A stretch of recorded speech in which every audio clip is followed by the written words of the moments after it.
आज संसार से असुर कुल का हर अंश मिटा देगा ये देवराजेंद्र। हे भोलेनाथ, हे भोलेनाथ, हे भोलेनाथ। मेरी संतान अबोध है, निर्दोष है। मेरे पुत्र को बचाइए महादेव। ओम नमः शिवाय, ओम नमः शिवाय। जिस वज्र में शिवत्व का बल हो उसे कोई जप कोई तप नहीं रोक सकता महर्षि। ओम नमः शिवाय। और आज तो स्वयं महाकाल भी आ जाए तो तुम्हारी संतान को नहीं बचा पाएंगे। ओम नमः शिवाय।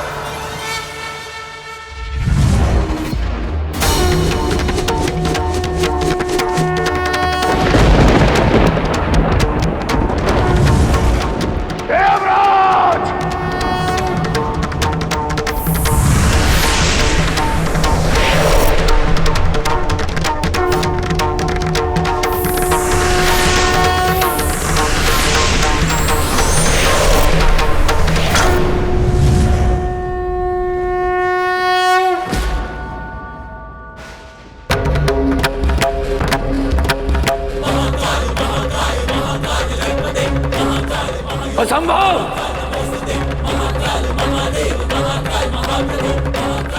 महिषी, महादेव के त्रिशूल ने भले ही आज तुम्हारी संतान को मेरे वज्र के प्रहार से बचा लिया, किंतु देवराजेंद्र के प्रकोप से आज तुम्हें कोई नहीं बचा पाएगा।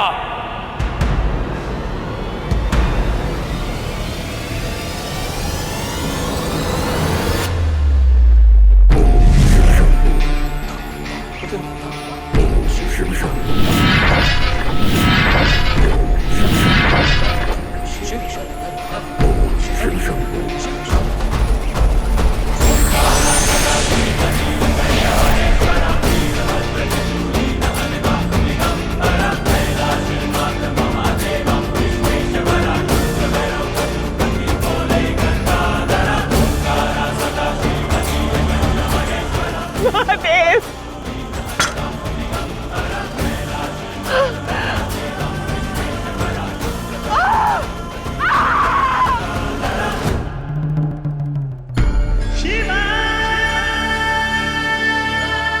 आप सब इनका प्रसव करवाइए। माता और संतान पर अब प्रहार नहीं होगा, यह शिव का आश्वासन है। महादेव, आप भले ही देवों के देव हैं, किंतु मैं भी देवराजेंद्र हूं।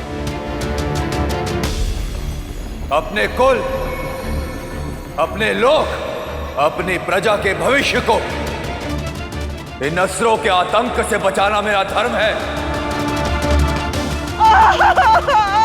इसलिए हट जाइए महादेव। आज आप भी मुझे रोक नहीं पाएंगे। आप भी मुझे रोक नहीं पाएंगे। आप भी मुझे रोक नहीं पाएंगे।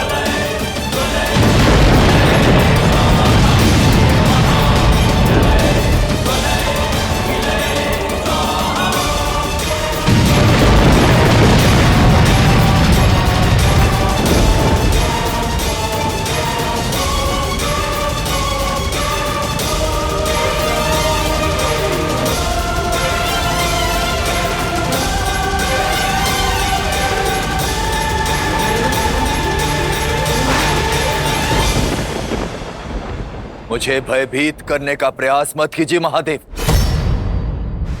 छोड़िए मेरा मार्ग, मुझे अपना धर्म निभाने दीजिए।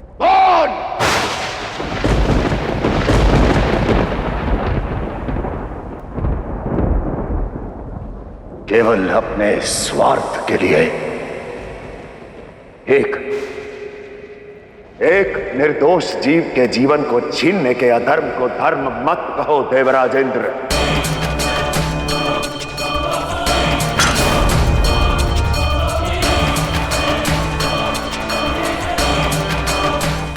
स्मरण रहे, जब जब इस संसार में धर्म और न्याय को तार तार करने वाला कोई अपना शीश उठाएगा, तब धर्म की ध्वजा को लहराने के लिए, धर्म के निर्देश को देने के लिए ये शिव अवश्य आएगा, अवश्य आएगा, अवश्य आएगा। फिर चाहे वो कोई अधर्मी असुर ही क्यों ना हो, कोई मनुष्य ही क्यों ना हो, स्वयं देवराज इंद्र ही क्यों ना हो, इंद्र ही क्यों ना हो, इंद्र ही क्यों ना हो।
महादेव, माना कि आपका पद बहुत बड़ा है, किंतु मैं भी कोई तुच्छ जीव नहीं हूं।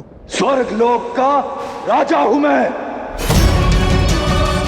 और एक राजा को इस भांति फेंक कर आप उसका अपमान नहीं कर सकते।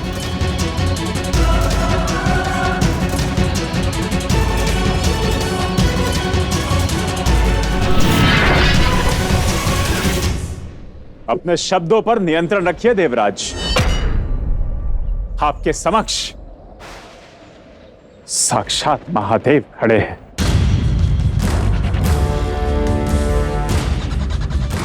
तो मैं भी देवराज इंद्र हूं।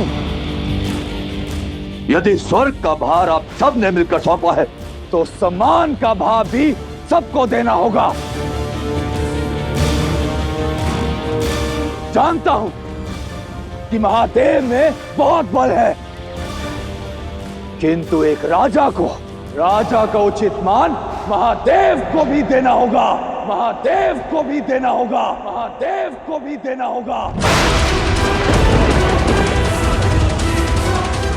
मेरे मार्ग से हट जाइए महादेव, मुझे अपना राज धर्म निभाने दीजिए।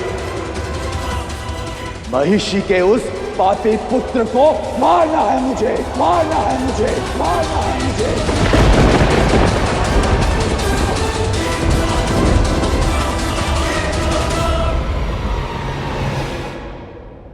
एक अबला नारी के गर्भ में पल रहे अजन्मे, अबोध, निर्दोष बालक को मारना, यह है आपका राजधर्म?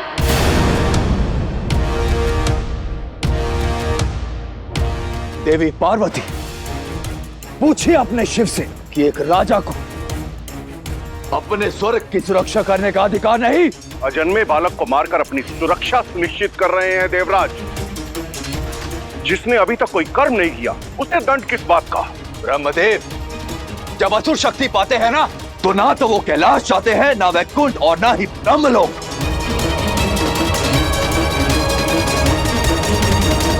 वो आक्रमण करते हैं तो केवल और केवल स्वर्ग लोक पर। इसीलिए आप सब चलिए अपने कर्मों के सिद्धांत पर, और मैं देवराज इंद्र वही करूंगा जो मुझे उचित लगेगा। कदापि नहीं। एक बार पुनः एक माता पर प्रहार करेंगे देवराज, वैसे ही जैसे असुर माता दिति पर किया। ओम नमः शिवाय। वो अपनी रक्षा करने के लिए सक्षम थे, परंतु ये तो जन्मा भी नहीं था। महिषासुर की माता पर किया, वही अक्षम्य अपराध अब इस स्त्री पर करना चाहते हैं आप।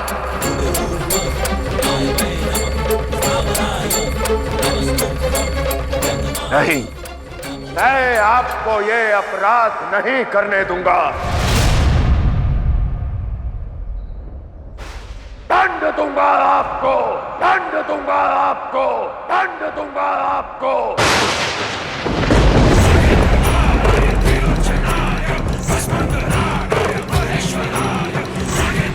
महादेव, देवराज इंद्र हूं मैं, आपके दंड की सीमा से बहुत बाहर। और यदि दंड देना है तो लगाइए लगाइए राजा पर महावियोग।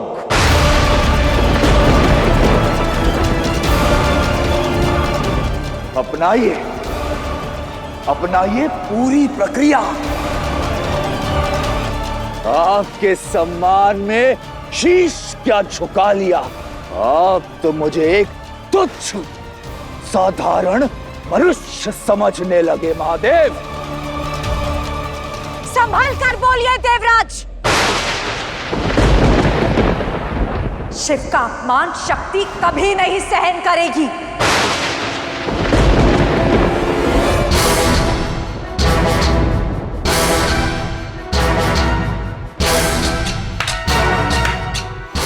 वाह देवी पार्वती, वाह क्या बात है।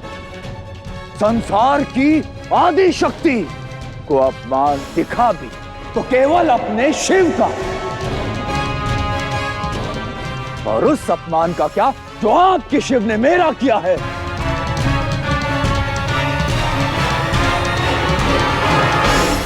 आज सिद्ध हो गया कि शिव की भांति शक्ति की आंखों पर भी पक्षपात की पट्टी बंधी है।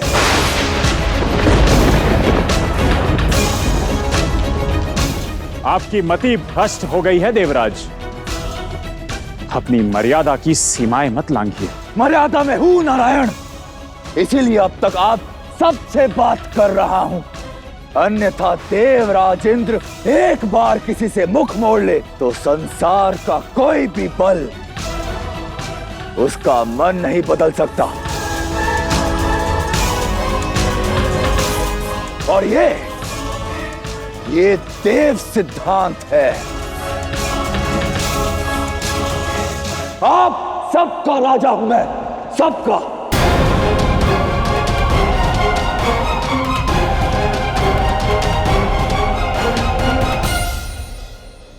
इसलिए आदेश है मेरा कि हट जाइए मेरे मार्ग से, हट जाइए मेरे मार्ग से, हट जाइए मेरे मार्ग से।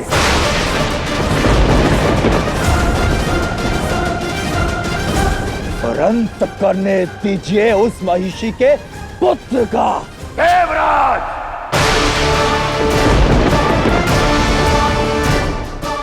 जब से मुख खोला है तब से केवल यही कह रहे हैं, उचित है, देवताओं के राजा है ना, दीजिए प्रमाण, दीजिए प्रमाण, दीजिए प्रमाण। महादेव, पहली बार महादेव आप ऊटपटांग बातें कर रहे हैं। अब आपको मेरे देवराज होने का प्रमाण चाहिए। जी हां, आप देवराज हैं, प्रमाण दीजिए, सिद्ध कीजिए। प्रमाण चाहिए ना आपको महादेव? उचित है, अभी देता हूं आपको प्रमाण।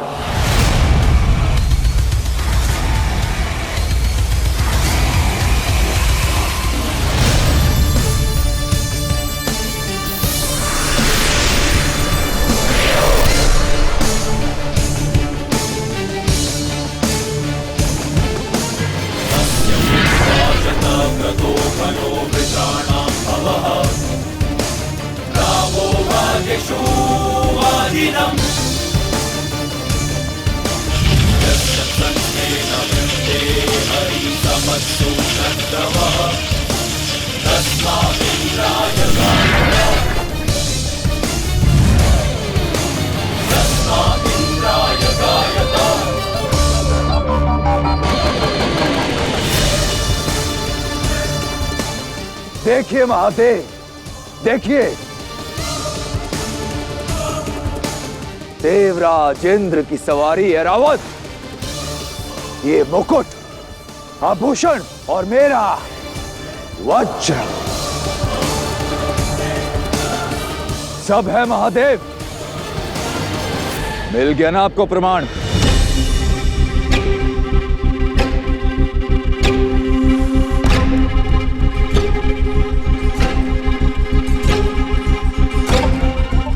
कहाँ है आपकी राजसवारी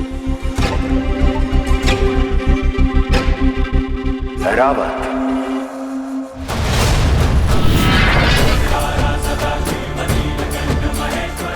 कहाँ है आपका मुकुट?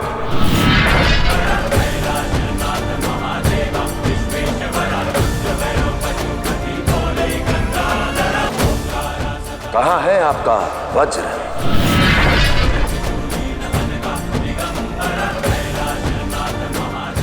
और कहाँ है आपके आभूषण देवराज?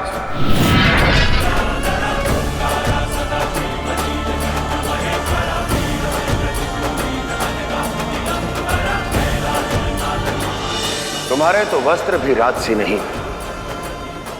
कौन हो तुम? एक राजा तो प्रतीत नहीं होते।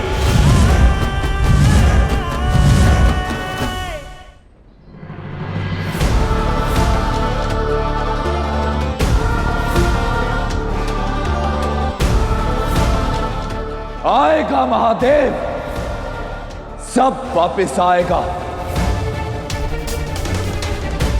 वज्र से लेके ऐरावत तक सब।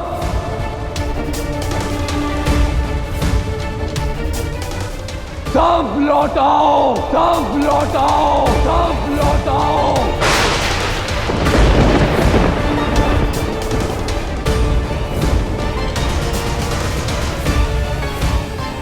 सब लौटाओ। कोई नहीं आएगा, कोई नहीं आएगा, कोई नहीं आएगा।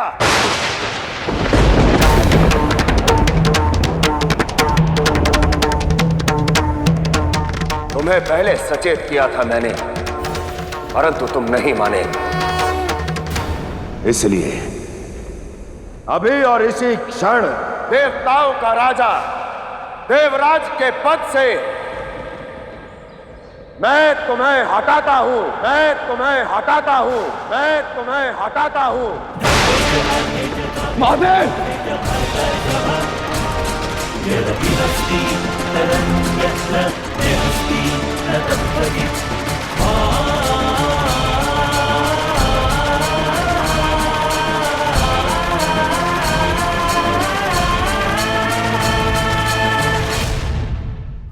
तुम महादेव, आप ऐसा नहीं कर सकते। आपको मिले दंड में इस संपूर्ण संसार के लिए सीख है।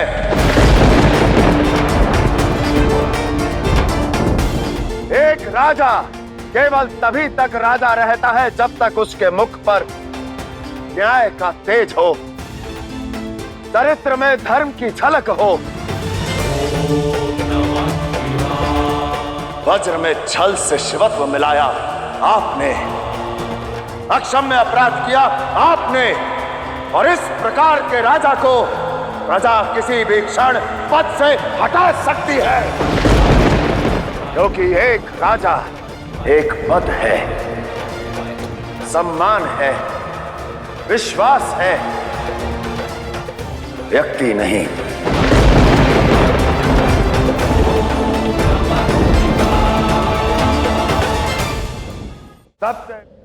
तुम जा सकते हो इंद्र। यह अन्याय है, अनुचित है।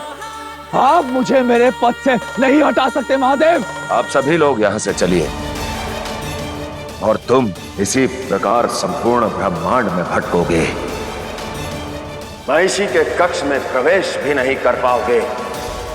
जानते हो क्यों?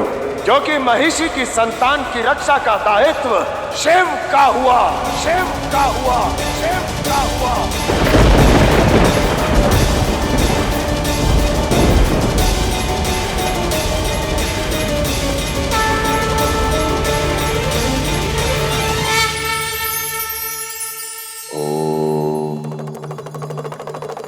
जब हम किसी को दुख में देखते हैं तो कितना बुरा लगता है ना।